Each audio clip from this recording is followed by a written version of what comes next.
Si që dini, Ministria e Ekonomisë dhe Qeveria janë organe të cilat bëjnë politikat, hartojnë ligjet, mirë po nuk kanë kompetenca në mbikëqyrjen e operatorëve. Megjithatë, dua të cek se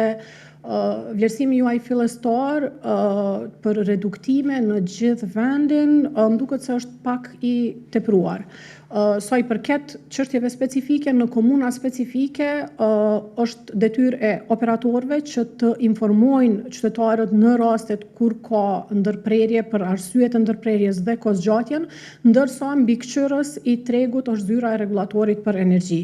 Unë çfarë mund të them, një informatë që ndoshta nuk e kanë mjaftueshëm qytetarët, është që një prishje e madhe që ka ndodhur në nënstacionin një nga nënstacionet kryesore të Ferizajt para rreth 3 muajsh, e di që ka shkaktuar probleme të mëdha atje, dhe kosti na ka mbajtur të informuar edhe qytetarët edhe neve që nga fillimi i kësaj prishje kanë bërë maksimumin për të sanuar situatën,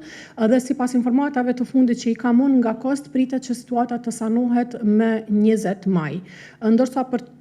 çështjet të tjera dhe komunat të tjera specifike, këto janë çështje të cilat duhet të drejtohen tek organet kompetente dhe operatorët kompetent.